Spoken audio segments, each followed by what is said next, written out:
ہیں دیکھیں، اب یہاں ایک بات اچھی طرح سمجھ لیں۔ بعض لوگ کہتے ہیں کہ جی بخاری میں اگر آپ چیز دکھا دیں گے تو ہم مان لیں گے، گویا کہ بخاری کو ایک سند کی حیثیت حاصل ہے، اس کا کوئی انکار نہیں کر سکتا کہ واقعی یہ کتاب بہت ہی خوبصورت کتاب ہے اور اس کو ہمارے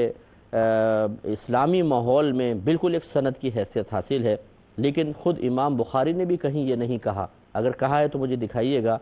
کہ میری بخاری کے اندر جو حدیث ملے تو وہ صحیح ہے اور میری بخاری کے علاوہ ملے تو اس کو رد کر دینا، کبھی بھی نہیں۔ اصل میں مسئلہ یہ ہے کہ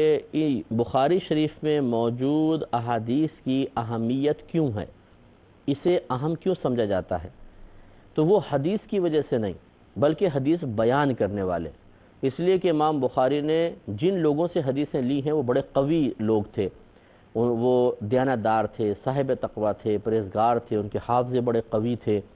اور وہ بڑی دیانتداری کے ساتھ انہوں نے اپنی پوری زندگی گزاری،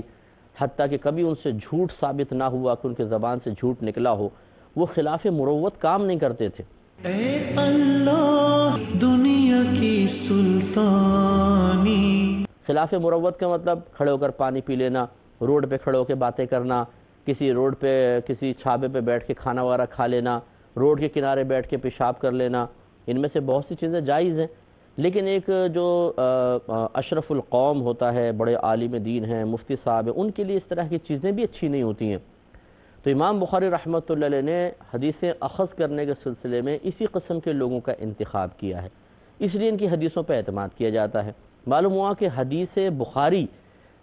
میں وہ حدیث بخاری اصل نہیں ہے، یعنی اعتماد کرنے کے سلسلے میں، بلکہ وہ راوی ہیں جنہوں نے اس حدیث کو بیان کیا ہے۔ اب میں آپ سے پوچھتا ہوں کہ اگر وہ راوی کسی ایسی حدیث کے اندر پائے جائیں جو حدیث بخاری کے اندر نہیں ہے، کسی اور کتاب میں ہے،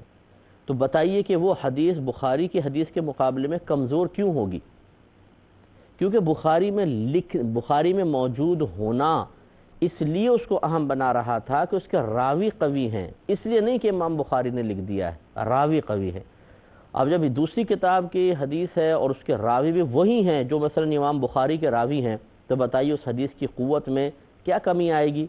وہ بھی ایسی ہے جیسے بخاری کی روایت۔ لہذا جیسے یہ مصنف ابن ابی شیبہ جو کتاب ہے، یہ بہت ہی مستند کتاب ہے اور بڑی مطلب حضرت امام بخاری کے بھی استاد رہے ہیں، تو اس لیے ان کی جو حدیثیں ہیں وہ انتہائی قابل اعتماد ہیں۔ یہ نہ دیکھا جائے کہ جی بخاری کے اندر تو نہیں ہے، بخاری میں اگرچہ نہیں ہے لیکن ان روات سے ہی مروی حدیثیں ہوتی ہیں کہ جو امام بخاری رحمۃ اللہ علیہ کے نزدیک ثقہ ہیں، مستند ہیں، تو اس لیے ان کو قبول کرنے میں کوئی مسئلہ نہیں ہے۔ اور جیسے میں نے آپ کو ایک اصول بتا دیا کہ کہیں یہ نہیں لکھا کہ بخاری کے اندر ہو تو اس حدیث کو لو، باقی کو چھوڑ دو۔ بعض لوگ کہتے ہیں نا بخاری میں دکھائیں تو ہم مان لیں، تو پھر میں ان سے دائرہ دم میں رہ کے گزارش کرتا ہوں کہ آپ پوری بخاری میں یہ دکھا دیں کہ امام بخاری نے یہ کہا ہو کہ میری بخاری میں ہو تو حدیث قبول کرنا ورنہ چھوڑ دو۔ اب جب آپ بخاری میں یہ چیز نہیں دکھا سکتے تو جو آپ کا اپنا